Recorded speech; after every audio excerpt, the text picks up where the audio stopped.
The grand ballroom sparkled with golden chandeliers, polished parquet floors, and the hum of polite conversation. It was the annual charity gala hosted by the reclusive billionaire Charles Whitmore, known for his wealth, influence, and exacting standards. Guests in tuxedos and glittering gowns mingled under the warm light, glasses of champagne in hand.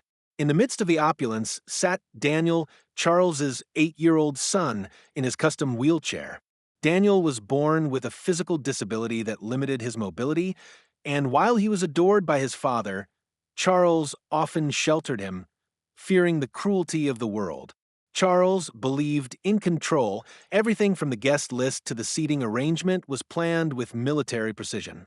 The wait staff moved like clockwork, dressed in crisp uniforms. Among them was Aisha, a young black waitress with an easy smile and a gentle grace. She moved swiftly between tables, refilling glasses and serving dishes, yet her eyes kept drifting toward Daniel, who sat apart from the laughter and conversation. Daniel loved music. His fingers tapped to the rhythm of the jazz quartet playing near the stage. But when guests began drifting toward the dance floor, he watched from a distance, his smile fading. Charles noticed, but said nothing. Appearances came first. Then, during a momentary lull, Aisha knelt beside Daniel's chair. "Do you like dancing?" she asked softly. His eyes lit up. "I can't, not really," he admitted. Aisha smiled. "Maybe you can lead me in a step. You don't need legs for that, just a little rhythm." Her offer was unexpected, even inappropriate by some elite standards, but Daniel's face brightened with hope. She placed his hand gently in hers, guiding his arm to the beat of the music. Slowly, his upper body swayed, his fingers tightening with joy. Guests turned to watch. A hush fell. Charles, from across the room, saw his son's laughter, full, unrestrained, and alive in a way he hadn't seen in years. The room seemed to slow, the clinking of glasses and low murmurs fading into the background. Charles's sharp, business-honed mind struggled to process what he was seeing. His son, so often shy and withdrawn, was leading. Aisha followed Daniel's cues, letting him decide the movement. Every turn of her head, every sway of her hip was timed to his small, deliberate gestures. Charles had always assumed Daniel needed to be protected, managed, kept safe from failure or embarrassment. Yet here was a young waitress, someone not even in his social circle, giving his son something priceless: agency. Whispers began to ripple through the crowd. Some guests smiled, charmed by the innocence of the scene. Others raised eyebrows, questioning the breach of gala decorum. But Aisha didn't seem to notice. Her focus was entirely on Daniel. "You're good at this," she said, her tone light and encouraging. Daniel grinned, shoulders straightening. "Really?" "Really," she confirmed, twirling gracefully while keeping his hands steady. Charles's chest tightened. He thought about the endless hours of therapy, the specialists, the carefully structured routines meant to improve Daniel's condition. And yet, a simple moment of joy, sparked by a stranger, was doing more for his son's spirit than all the expensive interventions combined. Applause broke out spontaneously from one corner of the room, spreading until the entire ballroom clapped in time with the music. Daniel's face flushed with pride, and for the first time in years, Charles saw his boy not as fragile, but as strong. A waiter brushed past Charles. "Shall I move them off the floor, sir?" he whispered. Charles shook his head. "No, let him dance." His voice was low but firm. When the music ended, Aisha bowed playfully and Daniel giggled. Guests approached with polite praise, though a few could barely mask their surprise that Charles allowed such informality. Charles stood still, replaying the moment in his mind. In his world, people were measured by their status, wealth, and usefulness. But what had Aisha been to him before tonight? Just another employee. Now she was the person who had broken through Daniel's shell. He remembered his father's lessons, rules about keeping boundaries between classes, about how public image mattered above all else. Charles had always followed them, even when they felt hollow. Yet tonight, watching his son glow with confidence, those rules felt small and irrelevant. Aisha, meanwhile, went back to her duties without seeking attention or reward. She didn't know that Charles was watching her every move, noting the way she spoke kindly to each guest, the way she never rushed Daniel's moment. At the next intermission, Charles approached her. That meant a lot to him, he said quietly. Aisha smiled, unsure how to respond. He led me, she replied simply. I just followed. Later in the evening, Charles invited Aisha to join him for a private word. She hesitated, uncertain if she was in trouble. But instead, Charles asked about her life.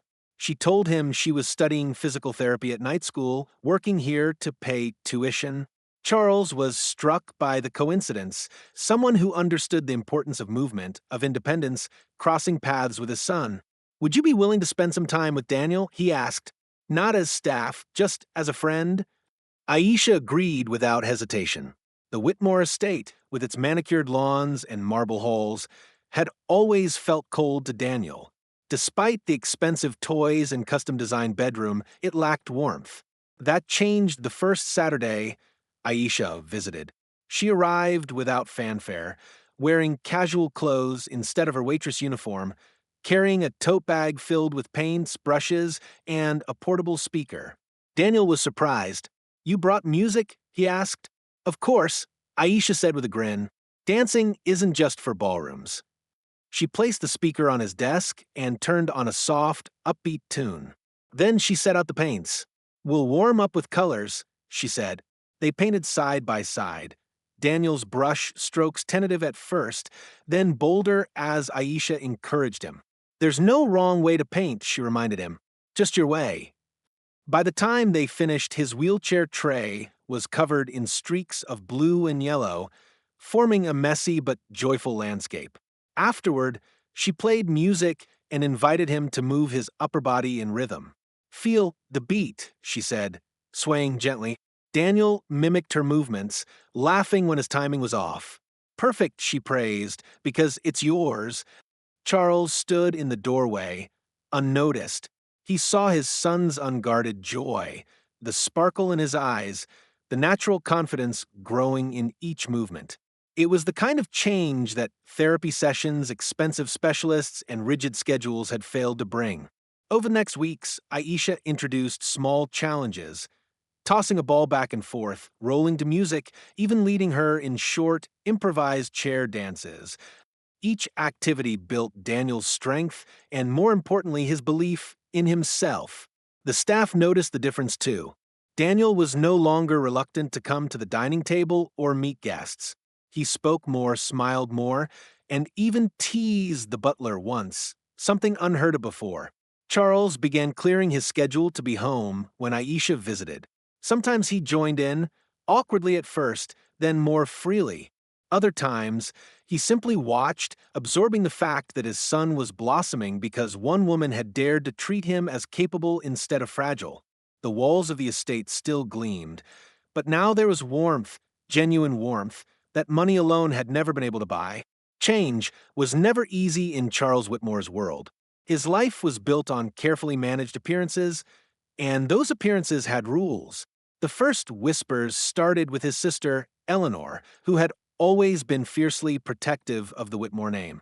Over lunch one afternoon, she leaned in and spoke in that tight, disapproving tone he knew well.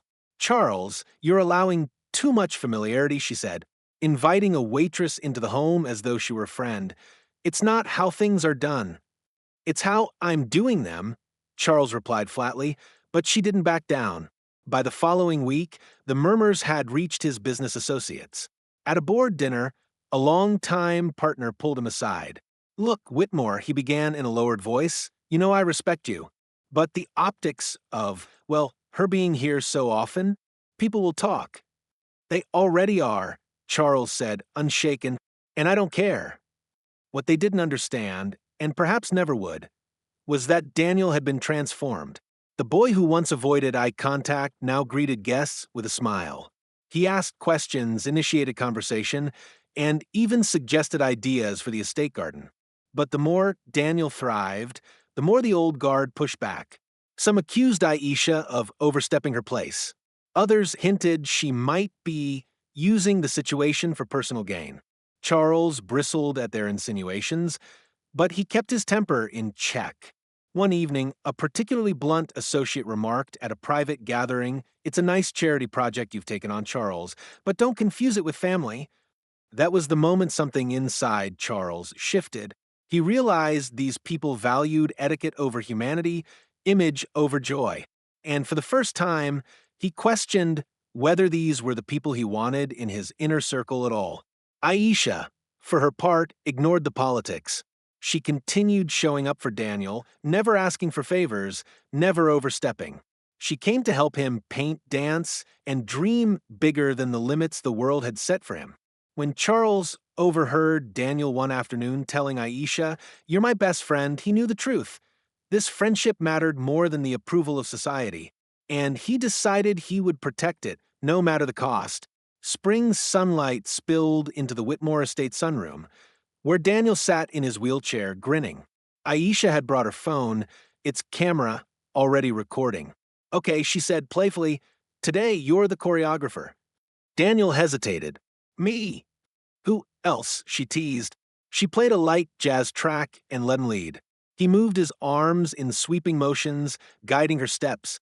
She followed his cues with precision, spinning when he flicked his hand, swaying when he gestured. "Bigger moves," she encouraged. His arms stretched wider, his chest lifting proudly. It wasn't just movement, it was ownership. He was telling a story without words. Charles entered halfway through, pausing in the doorway. This was different from a gala dance. Back then, Daniel had followed her lead. Now he was directing it. When the music ended, Aisha bowed dramatically, and Daniel laughed so hard his eyes watered. "Again," he said. They did it 3 more times, each performance more confident than the last. Finally, Daniel asked, "Can we show Dad?" Charles stepped forward, smiling. "I've already seen it, and it was incredible." Daniel's chest puffed up with pride. "I made it up." "I know," Charles said, "and I've never been prouder." Later that evening, Charles sat alone in his study, replaying the video Aisha had sent him. He realized something profound. His son didn't just need protection, he needed freedom. And freedom meant trusting him to take the lead in dance and in life. That night, Charles made a quiet vow. Daniel would never again be treated as fragile. He would be given every chance to lead, fail, try again, and grow, because that was living. Months later, the annual Whitmore Gala returned, but this year felt different from the start. The ballroom was just as dazzling, crystal chandeliers, gold-trimmed walls, live orchestra, but Charles's opening speech surprised everyone. "I want to begin," he said, "by thanking someone unexpected." He turned toward Aisha, who stood near the back, wide-eyed. "You reminded me that courage and joy matter more than status. You showed my son that he is capable of leading." Guests murmured, unsure where this was going. Charles continued, "Because of you, I am establishing the Whitmore Scholarship for aspiring physical therapists from underprivileged backgrounds. Consider it my way of paying forward the gift you've given my family." The applause was immediate and genuine. Aisha's eyes glistened. Daniel, beaming, wheeled himself forward. "Dad," he whispered, "can we dance now?" The orchestra began to play.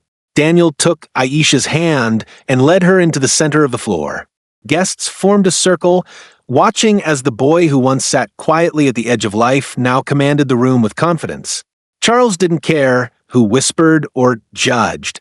For the first time in decades, he felt free. Because he finally understood, true wealth wasn't in the bank, it was right here on the dance floor in the laughter of his son.